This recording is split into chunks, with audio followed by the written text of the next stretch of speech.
일조량의 변화에 적응하는 과정 속에서 이렇게 이제 계절성 우울증을 많이 호소하고 있는데요. 조금 전 이렇게 사례처럼 약 80% 이상이 여성들에게 많이 나타나고 있습니다. 네. 특히 여성들에게 많이 발생한다고 하셨는데, 그런데 이게 계절성 우울증인지부터가 좀 궁금합니다. 그냥 우울증과도 좀 차이가 있을 것 같은데요. 이 계절성 우울증의 증상이라는 게 좀 특별히 있습니까? 그러니까 이제 흔히 이제 환절기, 그러니까 계절의 흐름에 따라서 그걸 이제 적응을 하는 능력이 사람마다 차이가 있잖아요. 네네. 그래서 이제 그런 과정 속에서 일반 우울증하고 비슷한 증상을 가지고 있지만 특히 이제 이러한 시기에 매년 주기적으로 겪는 환자들이 많습니다. 주기적으로. 네. 네, 예. 입맛이 없다, 또 어떤 잠을 못 잔다, 사람 만나기가 싫다, 이렇게 이제 무기력한 상태에서 무력감이, 우울감이 이렇게 2주 이상 이제 지속되는 증상을 이제 계절성 우울증이라고 말하는 거죠. 네. 그러니까 이제 주기적으로 우울감이 생기고 이게 2주 이상 지속될 경우에 계절성 우울증이다라고 보시는 건데요. 예. 이게 그러면 어떻게 하면 이 계절성 우울증을 좀 극복할 수 있을까요?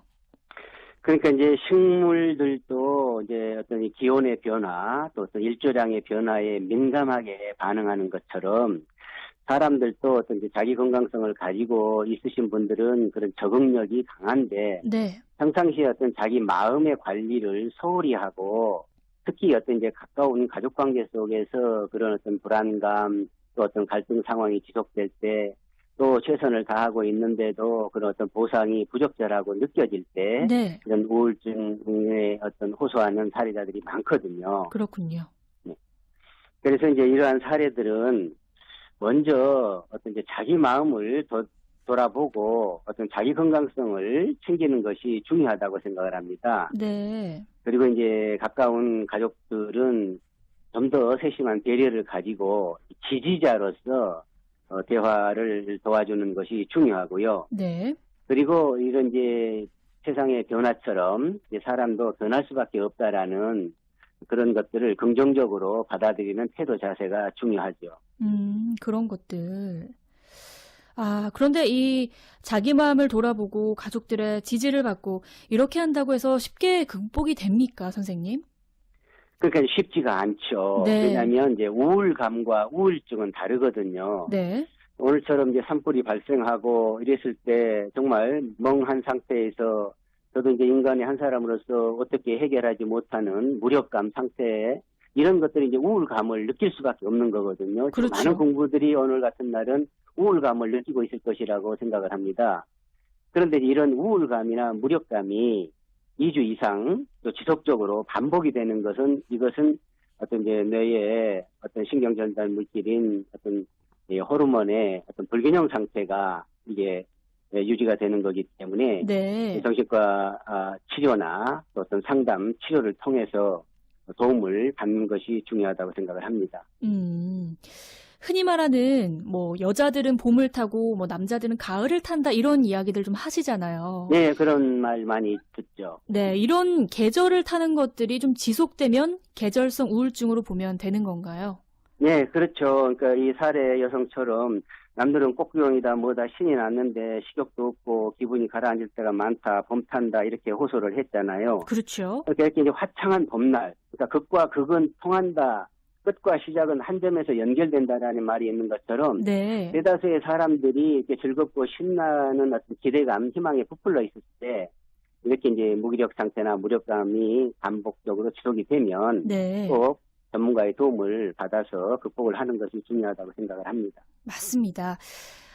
참 봄이 되면 주변 사람들이 다 행복해 보이잖아요. 그런 것들에 의해서 좀 상대적으로 내가 우울해 보이는 그런 슬픔에 좀 많이 빠지는 경우가 많은 것 같아요. 그렇죠? 그렇죠. 이제 평상시에 운전을 이거 하고 가다가도 우리가 네. 터널이 나오면은 갑자기 좀 불안해지고 또 두려움, 또 멍한 상태가 되잖아요. 네, 그렇죠. 그러니까 이제 생애 주기에 따라서 이런 무력감이나 우울감이 느껴지는 것은 자연스러운 현상입니다. 그러나 이제 하나의 이제 내비를 믿고 또 터널을 발견을 했을 때 통과를 할 때 이렇게 이제 운전을 해 가다 보면 통과하고 난 후에는 그것이 또 환한 세상, 느껴지면서 마음이 안정이 되고 편해짐을 느끼는 것처럼 그렇죠. 하나의 과정일 뿐이니까 물론 그렇다고 해서 지나치게 소홀하라는 것이 아니라 네. 심각한 경우에는 자살이나 어떤 이런 극단적인 행동으로까지 연결되기 때문에 네. 정신과나 어떤 상담 치료를 꼭 권하고요. 그러나 일반적인 이런 이제 우울감 상태에서는 하나의 터널을 통과할 때 우리가 내비를 믿고 운전을 하다 보면 통과하고 나면 또 개운하게 안정감이 느껴지는 것처럼 또 시간이 필요하다라고 생각을 합니다. 맞습니다. 이렇게 계절이 바뀌면서 우울감을 호소하시는 분들이 많은데요. 이게 주기적으로 이 우울감이 느껴지고 2주 이상 지속이 된다면 내가 혹시 계절성 우울증을 앓는 건 아닌지 자기 마음을 한 번 더 되돌아보시고요. 그리고 주변의 지인분들과 가족들에게 나의 속마음을 좀 털어놓으시면서 또 세심한 배려도 받아보시고 또 응원도 받아보시면 아마 분명히 이겨내실 수가 있을 겁니다. 자, 네, 오늘은 그렇다고 생각합니다. 네, 고맙습니다. 오늘은 계절성 우울증에 대해서 알아봤습니다. 선생님 고맙습니다. 네, 감사합니다. 지금까지 나오미 가족문화연구소의 조창현 소장과 함께했습니다.